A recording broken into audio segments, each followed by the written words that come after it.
الحمد لله رب العالمين والصلاة والسلام على أشرف المرسلين نبينا وحبيبنا محمد وعلى آله وصحبه أجمعين أما بعد ጥያቄው በአረብ ሀገር ላይ የሚኖሩ ወንድሞችና እህቶች እንግዲህ ዘካተል ፊጥር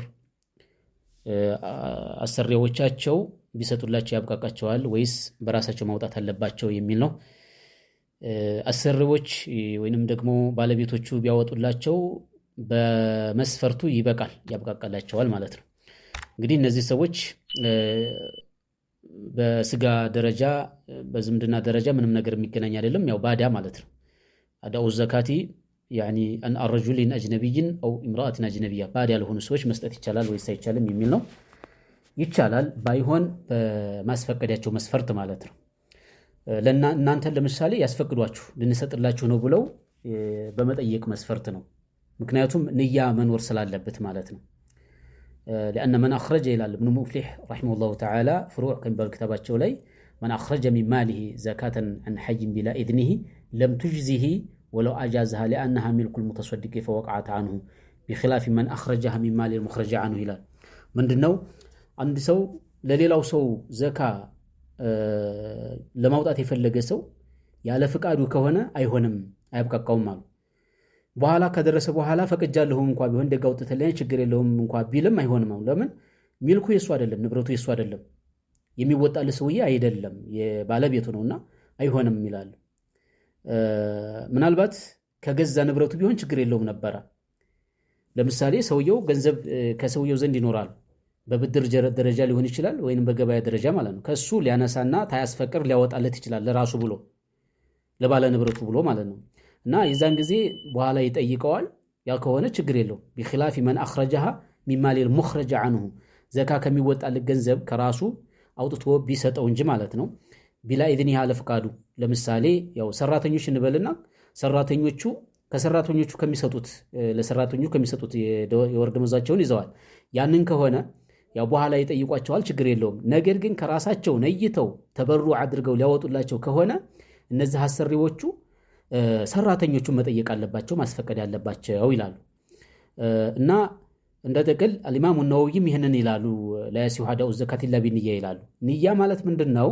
ዘካ የሚሰጥለት ሰው ዘካ የሚወጣላቸው ሰዎች መወጣቱን ለነሱ እንደሚወጣ ይስሙ ነው። ይስሙ ካልሰሙ አልተነያም። ንያ ዒባዳ ያኒ ዒባዳ ነገር ላይ ንያ ግዴታ ነው። ለቀውሊሂ ሰለላሁ ዐለይሂ ወሰለም ኢነመል አዕማሉ ቢንያ ይላሉ መልእክተኛው ዐለይሂ ሰላቱ ወሰላም። ስራዎች በንያ ነው የሚሆኑት ይላሉ። አልኢማም ኢብኑ ዑሰይሚን ረሂመሁላሁ ተዓላ ተጠይቀው ነበረ። ታንዲ ሰው ዘካውን ቢያወጡለት ይበቃል አይበቃም ተብሎ ሲጠየቁ መን አኽረጀ ኩሉ መን አኽረጀ ዘካተን ዐን ሸኽሲን ዘካ ስለ ሰውዬ ያወጣ ወይንም ስለ ሴትዮም ያው ለሚወክልሁ አልወከለውም አውጣልኝ አላለውም فإنها لا تجزئه عنه አታብቃቃውም ተሱ ይላሉ። ለምንድነው? لأن الزكاة لابد فيها من النية ዘካ አለ ንያ አይሆንም ይላሉ። وليست كقضاء الدين ደይንን እንደ መክፈል አይደለም ይላሉ። የሰውየውን ደይን ይከፍለዋል፣ እዳውን መክፈልን አስቦ ቢሰጥ ችግር የለውም ይላሉና ንያ አያስፈልገውም። ያን ንብረቱን መስጠት ነው የተፈለገውና ዘካ ላይ ግንሳ ሐታ እንኳን እሳቸው የተጠየቁት ከደይኑ ጋር ተያይዞ ነው። ከደይኑ ጋር ተያይዞ ወዳ ነገር ኑሮብ ሰውየው የሰውየውን ስለ ሰውየው ዘካ ቢያነስ ቢያወጣ አይሆንም ይላሉ። እና ይሄም በዒባዳ ደረጃ ስለሆነ አሰሪዎች የሚያወጡ ከሆነ ሰራተኞቹን መጠየቅ አለባቸው፣ ማወቅ አለባቸው፣ እውቅና ይኖራቸው ማለት ነው። ሰራተኞቹ እናወጣላችኋለን የዘንድሮውን ዘካ ይበሏቸው፣ እሺ ይበሉ ይቻላል ማለት ነው። እና ዒባዳ ነው። ዒባዳ ነገር ንያ ያስፈልገዋል። ያን የሚሰጥልት ሰውዬ መነያት አለበት ማለት መነያት ማለት ፈቃደኛ መሆን ማለት ነው። አውጡልኝ እሺ ይበል ማለት ነው። የሚያወጣለት አካል ዘመድም ይሁን ባዲያም ይሁን ይቻላል።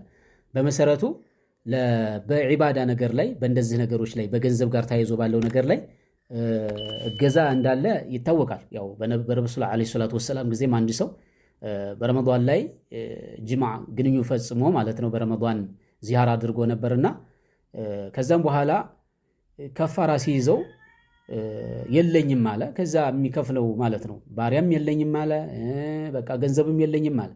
ረሱል ዐለይሂ ሰላቱ ወሰላም ያው ከሳቸው ከፍለውለታል። ይሄው ወፊህ ተዓውኑ ዐለል ዒባዳ ይላሉ አልኢማም አልሐፊዝ ኢብኑ ሐጀር አስቀላኒ በዒባዳ ላይ ያው ትብብር እንዳለ የሚያስረዳ ነው የሚል ነው።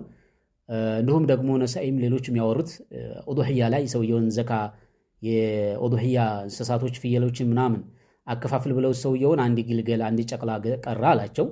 በቃ አቱድ ቀረ ግልገል ቀርቷል አላቸው። ضحي بها አንተ ኡዱህያ አድርግበት ብለው ነግረውታል ይላል።